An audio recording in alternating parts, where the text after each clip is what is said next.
Existe um documento num arquivo do sul da França, um testamento, escrito em latim apressado, no verão de 1348. A tinta começa preta, firme, letra de quem fez aquilo a vida inteira. Na metade da segunda página, a tinta muda. Fica mais clara, mais fina. Outra mão, outra pena, outro homem. O tabelião que começou a escrever não terminou. Morreu antes de acabar. O homem que continuou também morreu, 3 dias depois, segundo um registro paroquial que ainda existe.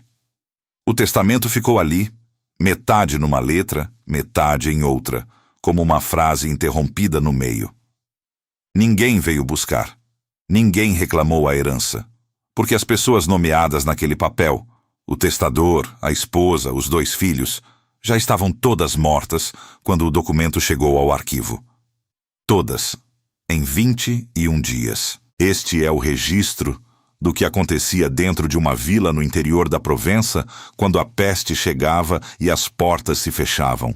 Não a peste vista de longe, não os números, não os mapas de contágio, não a Europa em colapso. A peste vista de dentro, de uma vila de 300 almas que se trancou contra o mundo, e que o mundo encontrou mesmo assim, dia a dia, cheiro por cheiro, silêncio por silêncio. Para entender o que aconteceu naquela vila, é preciso entender o mundo que a produziu. E o mundo de 1348, no sul da França, era ao mesmo tempo mais próximo e mais distante de nós do que se imagina. A Provença era uma das regiões mais conectadas da Europa. Marsella, no litoral, era porto de chegada de tudo: especiarias, tecido, notícias e doenças. Avignon, a 80 quilômetros para o interior, era a sede do papado desde 1309. O Papa Clemente VI morava lá. A corte papal atraía banqueiros, peregrinos, diplomatas, mendigos. A estrada entre Marsella e Avignon era uma das mais movimentadas do continente. E ao longo dessa estrada, espalhadas entre colinas de calcário e campos de trigo, ficavam as vilas. Vilas pequenas, 200, 300, 400 pessoas. Um muro baixo de pedra, não para a guerra, mas para delimitar quem pagava imposto a quem. Um portão que fechava à noite, mais por hábito do que por medo. Uma igreja no centro. Um mercado semanal. Um tabelião, que registrava nascimentos, casamentos, mortes, testamentos e disputas de terra.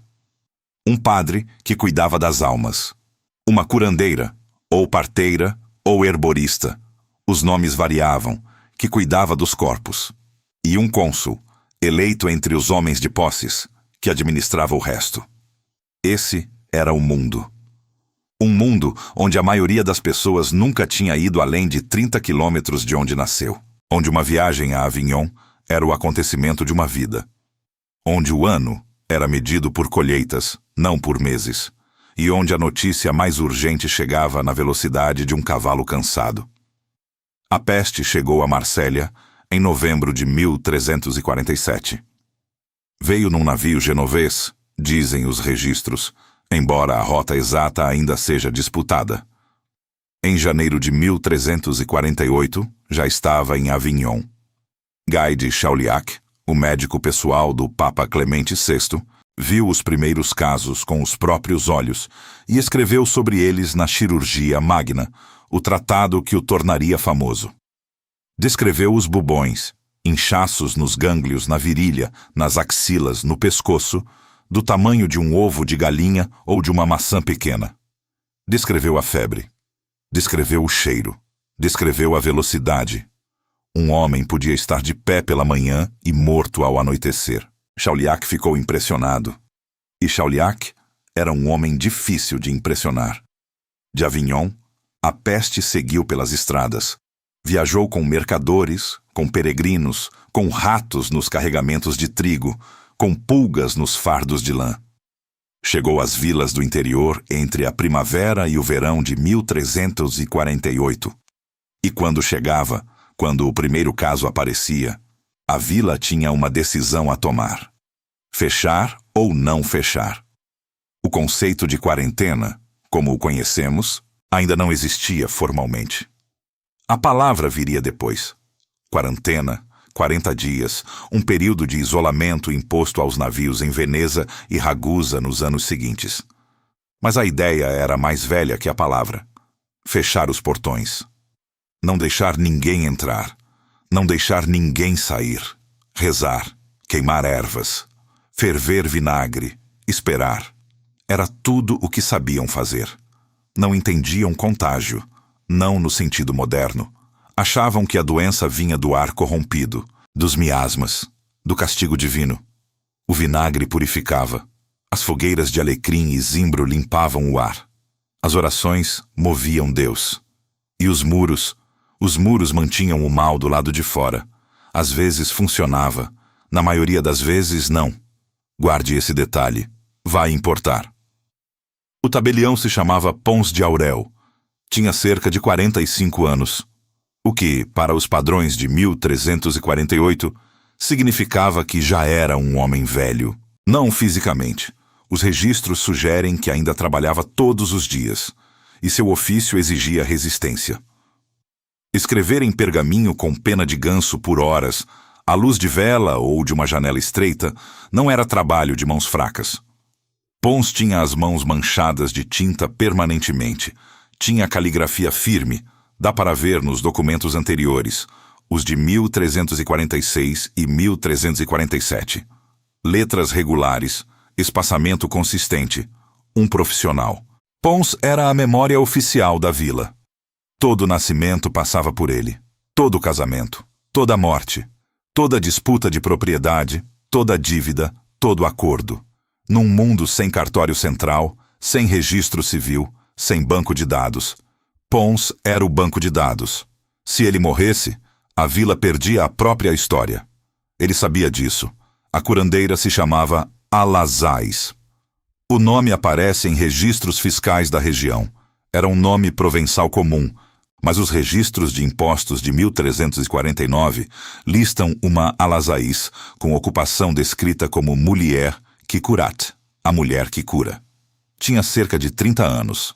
Era, pelos padrões da vila, uma figura ambígua, necessária e suspeita ao mesmo tempo. Sabia de ervas, sabia de partos, sabia de cataplasmas e infusões. Entrava nas casas onde o padre hesitava.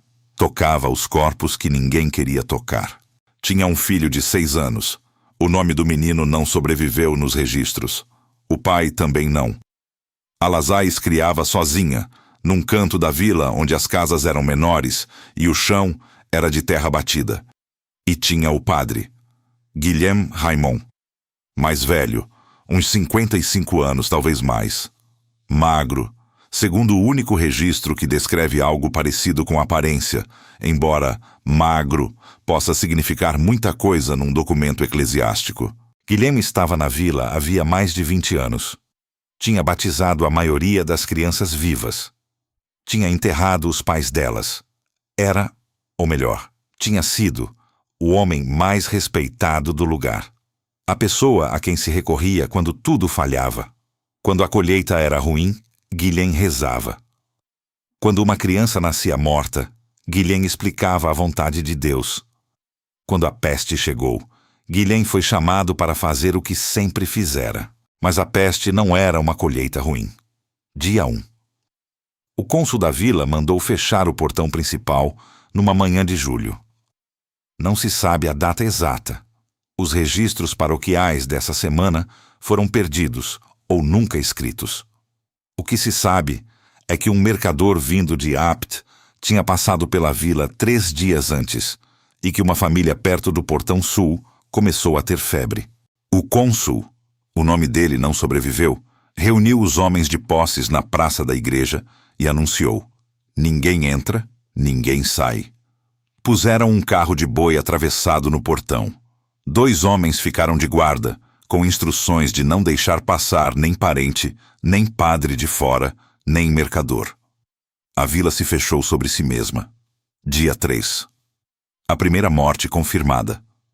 Um homem, não o mercador, que já tinha ido embora, mas um vizinho da família doente, morreu de madrugada. A esposa encontrou o corpo ao amanhecer, já frio. Pons de Aurel foi chamado para registrar. Escreveu no livro de óbitos, anotou a data, o nome, a causa, pestilentia. Uma palavra que ele já conhecia dos relatos de Avignon, mas que nunca tinha escrito, referindo-se a alguém que conhecia. Nesse dia, o sino da igreja tocou. Guilhem Raimond celebrou a missa fúnebre. O corpo foi enterrado no cemitério atrás da igreja, em cova separada, mais funda que o normal. Alazaís preparou uma mistura de vinagre e alecrim e foi à casa da família. Mandou queimar a roupa de cama. Mandou ferver tudo que o morto tinha tocado. Ninguém dormiu bem naquela noite. Dia 5. Mais 2 mortes. Agora em casas diferentes. Uma do lado norte, outra perto do mercado. O cheiro de vinagre já estava em toda parte. Panelas de barro fervendo em cada porta, o vapor subindo no calor de julho. E embaixo do vinagre, outra coisa. Alguma coisa que o vinagre não cobria. O cheiro doce e pesado de carne que apodrece, mas não é carne de animal. É diferente. Quem já sentiu não esquece. Quem nunca sentiu não consegue imaginar direito, por mais que tente. Pons registrou os 2 óbitos. A mão ainda era firme. Dia 7. O cheiro mudou a vila. Não era mais possível ignorar. Não era mais possível fingir que o vinagre resolvia. 7 mortos em 7 dias. Numa vila de 300 pessoas, isso é 1 em cada 43. Parece pouco. Não era. Numa comunidade onde todo mundo conhece todo mundo pelo nome, 7 mortes em uma semana é um terremoto. É a cadeira vazia na missa. É a janela que não abre. É o cachorro que late sozinho num quintal onde ninguém mais responde. Alazaís ia de casa em casa. Entrava onde ninguém mais queria entrar. Levava vinagre, levava ervas, levava panos molhados para a febre. Tocava os bubões. Tinha que tocar, para drenar quando possível, para limpar quando rebentavam. Os bubões rebentavam sozinhos às vezes. O líquido que saía era escuro e tinha cheiro. Alazaís limpava. Não tinha luvas, não tinha máscara, tinha as mãos e um avental de linho que ela fervia toda noite. Como uma mulher faz isso? Dia após dia, casa após casa, corpo após corpo, sabendo que cada porta pode ser a porta onde ela mesma pega a doença? Os registros não respondem. Os registros são números e nomes.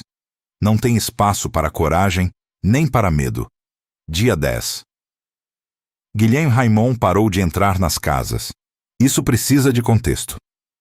Um padre, no século XIV, tinha uma obrigação sagrada e inegociável: administrar os últimos sacramentos a um moribundo. Sem os sacramentos, sem confissão, sem extrema unção, sem a absolvição final, a alma ia para o inferno. Isso não era metáfora, não era figura de linguagem. Era para aquelas pessoas tão real quanto a febre, tão urgente quanto o bubão. Morrer sem sacramento era a pior coisa que podia acontecer a um cristão. Pior que a própria morte, porque a morte acabava e o inferno não. Guilhem sabia disso. Sabia havia 40 anos. E no dia 10, parou de entrar nas casas. Os registros de vilas vizinhas mostram que não foi o único. Padres de toda a Provença abandonaram seus postos naquele verão. O próprio Papa Clemente VI de Avignon precisou emitir ordens, quase súplicas, para que o clero não fugisse. Alguns obedeceram, muitos não. Guilhem ficou na vila, mas ficou na igreja. Rezava missas pelos mortos, não ia mais vê-los morrer. A vila notou. A vila sempre nota. Dia 12.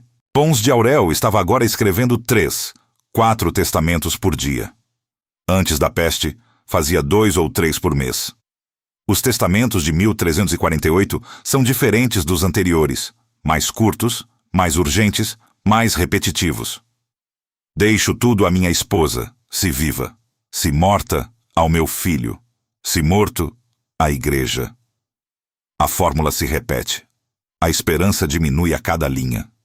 Nos arquivos de Avignon há milhares desses documentos. O volume de testamentos entre junho e setembro de 1348 aumentou 800% em relação ao mesmo período de anos anteriores. 800%. O número é tão grande que parece erro.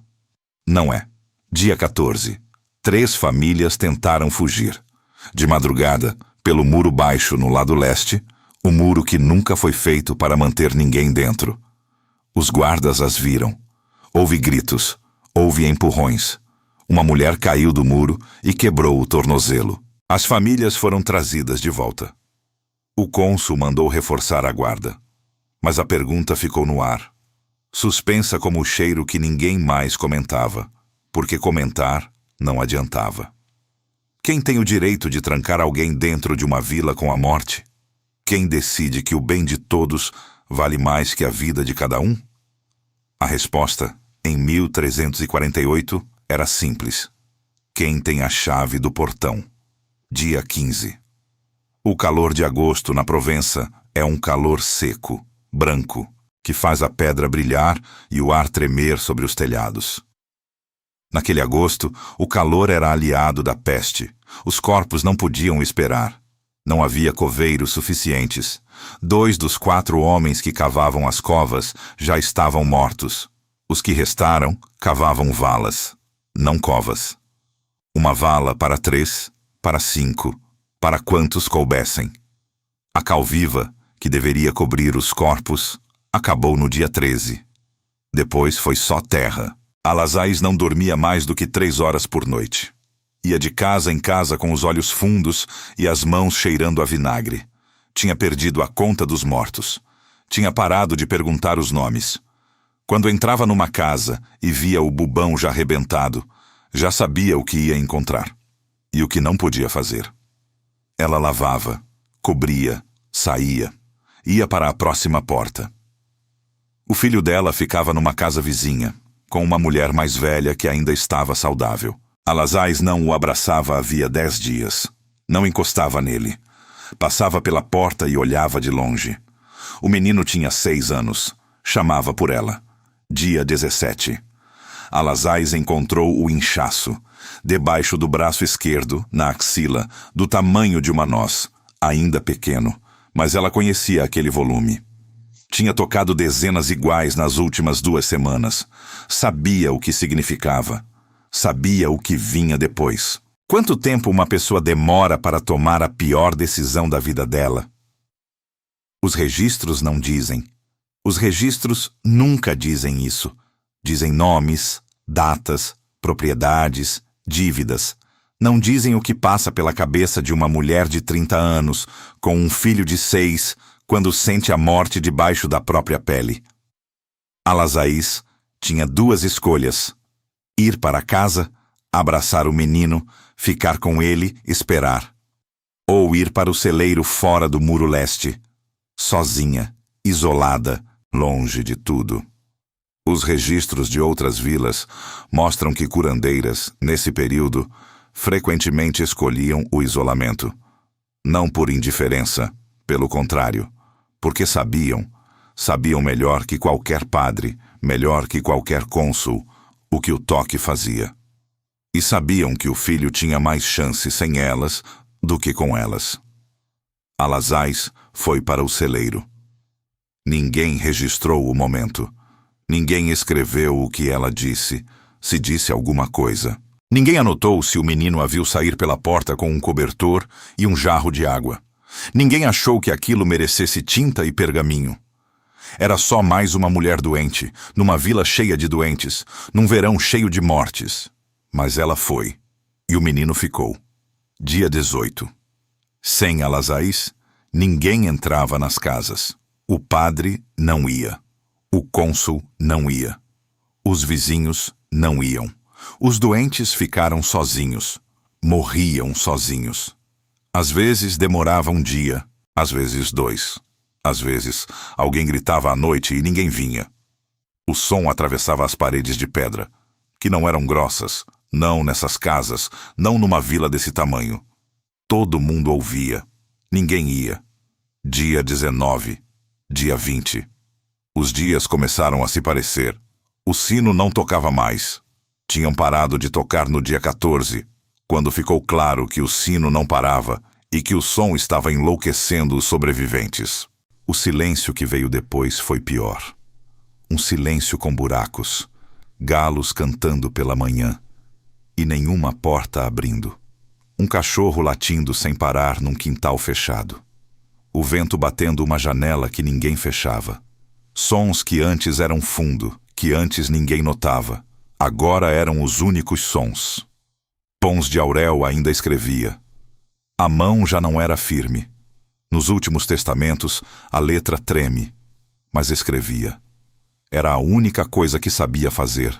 E fazer era melhor do que parar. Parar significava pensar. E pensar naquela vila, naquele agosto, era insuportável. Dia 21. Pons começou a escrever um testamento. O seu. A tinta era preta. A letra, apesar do tremor, ainda era legível. Ele deixava a casa à sobrinha.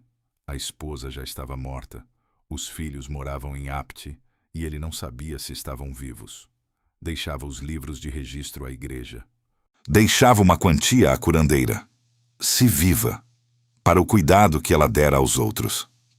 Na metade da segunda página, a tinta para. Outra mão continua. Outra pena, mais grossa, letra diferente. Alguém que sabia escrever, mas não era tabelião. Completou o testamento como pôde. Assinou como testemunha. Pons de Aurel morreu antes de terminar o próprio registro. O homem que terminou morreu 3 dias depois. O documento ficou numa mesa, numa casa vazia, numa vila que já não tinha quem viesse buscar. Ficou ali. O que ficou? Depois. A vila perdeu entre 1/3 e metade dos seus habitantes em pouco mais de 3 semanas.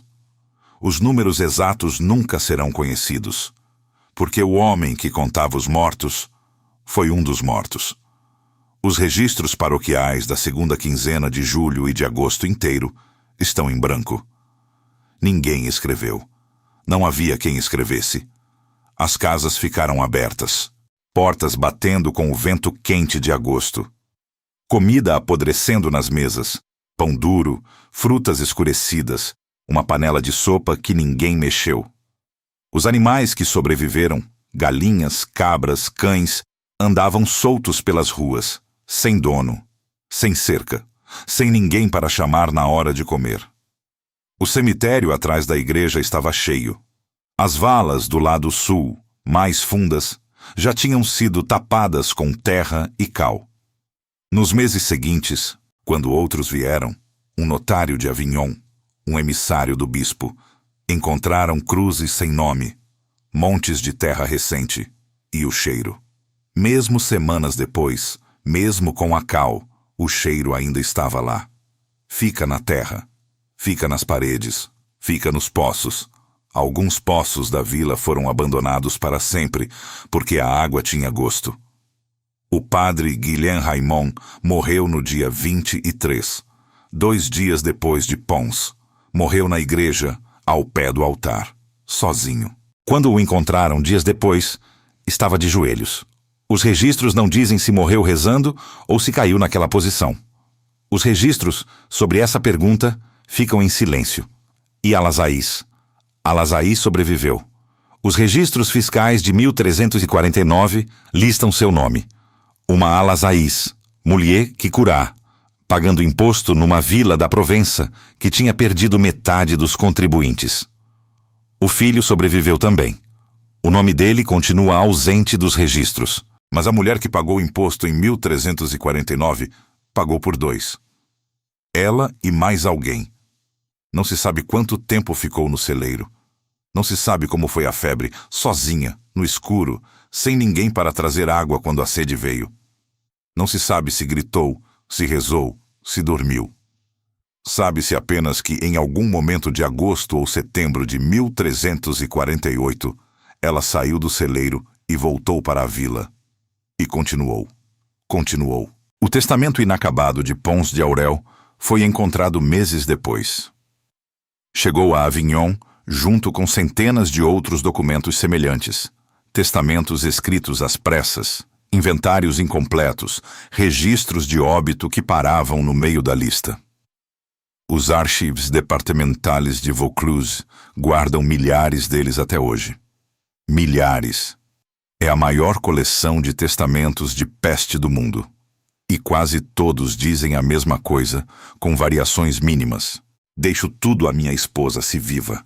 Se morta, ao meu filho mais velho. Se morto, à igreja.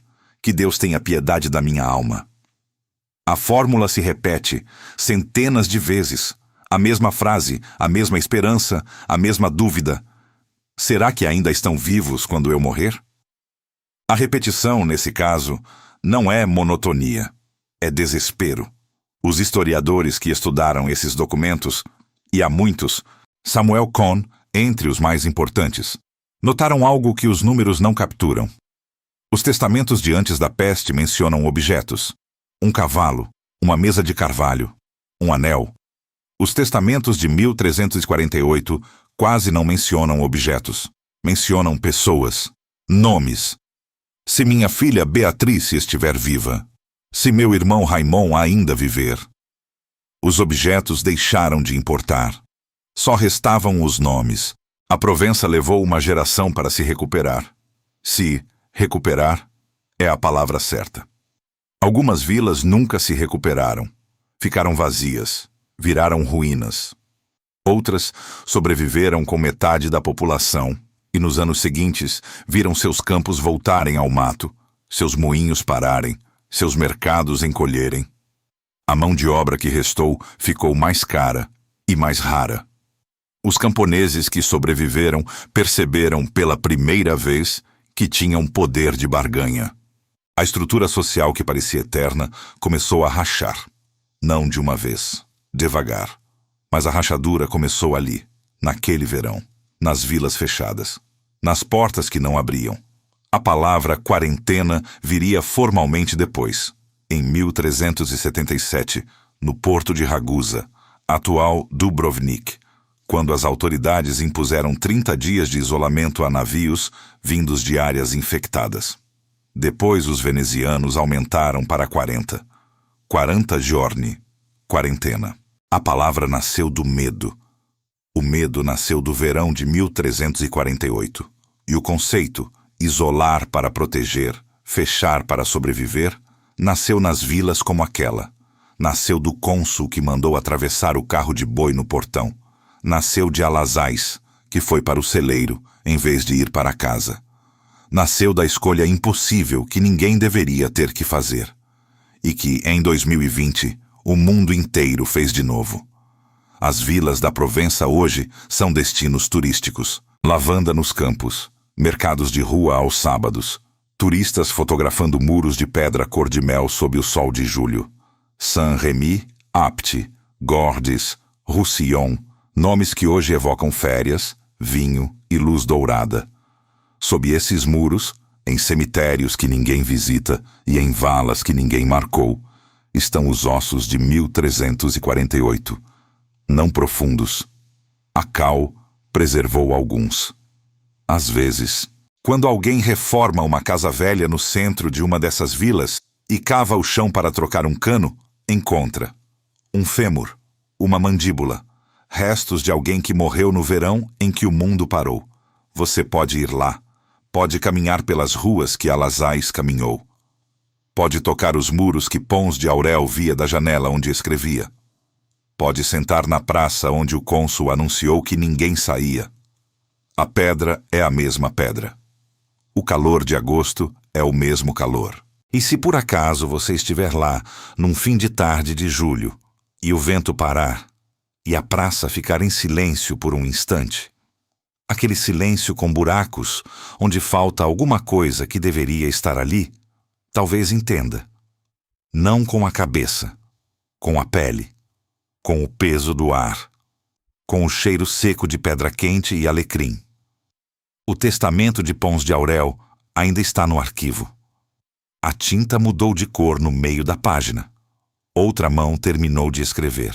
E a sala onde guardam esses documentos, centenas deles, milhares, é fria. Fria do jeito que só é frio onde se guarda o que ninguém quer esquecer, mas também ninguém quer lembrar.